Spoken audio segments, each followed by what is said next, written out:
Corona ने जीते जी तो अपनों को अपनों से दूर किया ही है, लेकिन अब मरने के बाद भी परिजन सुध नहीं ले रहे। शमशान घाट में अस्थियों के लॉकर फुल हो चुके हैं, तो अब अस्थियों की थैलियां खूंटियों पर लटकने लगी हैं। अपनी आखिरी रस्म का इंतजार कर रही अस्थियों को कोरोना के डर से परिजन लेने नहीं आ रहे। सिटी रामबाग में 2 कमरे फुल होने के बाद बनाना पड़ा एक और नया कमरा। कोरोना वायरस का असर जीते जी तो लोगों की जिंदगी पर पड़ा ही है, लेकिन मरने के बाद भी ये वायरस सुकून नहीं लेने दे रहा। ये बात हम इसलिए कह रहे हैं क्योंकि शमशान घाट में कई अस्थियां ऐसी हैं जो लॉकर में पड़े अपने विसर्जन का इंतजार कर रही हैं। तस्वीरें अंबाला से सामने आई हैं, जहां एक शमशान घाट पर अस्थियों का ढेर बढ़ता ही जा रहा है। संक्रमण के चलते इनके परिजन लेने नहीं आ रहे। डर का आलम तो ये है कि लोग अस्थियों को विसर्जन करने के लिए लेने ही नहीं आ रहे हैं। शमशान घाट के सेवादार राकेश कुमार की माने तो शमशान घाट में अब अस्थियां रखने की जगह तक नहीं बची। आलम तो ये है कि सेवादार के द्वारा दीवारों पर कुंडियां लगवाकर इन अस्थियों को ऐसे टांग दिया गया है। तो वहीं एक अन्य सेवादार रमेश सेंगलन ने भी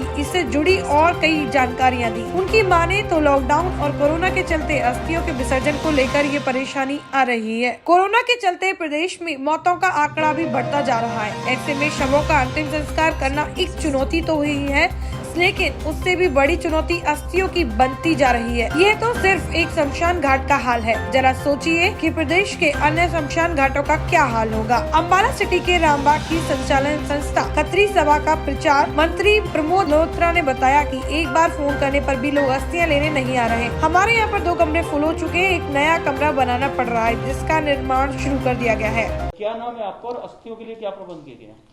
मेरा नाम प्रमोद मल्होत्रा है। मैं खत्री सभा का प्रचार मंत्री हूँ और यहाँ पर जो पहले एक कमरा बनाया हुआ था अस्थियाँ रखने के लिए, अब जब अस्थियाँ ज़्यादा होने लगी तो हमने इसके बावजूद एक कमरा और तैयार की है। केस बहुत ज़्यादा आ रहे हैं, इसलिए हमने इसको प्रबंधित करने के लिए एक कमरा और सेट तैयार कर दिया है। हम लोगों को फ़ोन भी करते हैं अस्थियाँ ले जाइए, परंतु वो कई बार नहीं भी आते तो हमें आपको और क्या कुछ इंतजाम रामबाग की तरफ से किए गए हैं? मेरा नाम राकेश कुमार है जी, मैं यहाँ पर सेवादार हूँ जी। हमारे यहाँ पर अस्थियाँ रखने के लिए जितनी जगह थी सब फुल हो चुकी है, जितने लॉकर थे सब फुल हैं जी। उसके अलावा भी कोरोना की वजह से यहाँ पर बहुत संख्या में मृत्यु दर बढ़ी हुई है जी।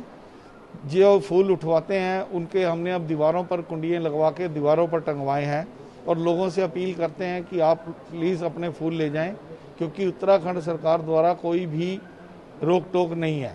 आप बिना रोक टोक के अपने फूल ले जाके हरिद्वार पवित्र गंगा में प्रवाहित कर सकते हैं। अगर कोई डरता है नहीं जाने के लिए सोचता है कि जाएंगे तो हमें कुछ दिक्कत है, उसके लिए हमारे पास बहुत सी संस्थाएं जुड़ी हुई हैं। मेरा नाम रमेश सहगल है जी, मैं यहाँ का सेवादार हूँ। अस्थियों की प्रॉब्लम लॉकडाउन की वजह से और कोरोना की वजह से ज़्यादा बॉडी आने की वजह से जितने हमारे लॉकर हैं वो फुल हैं।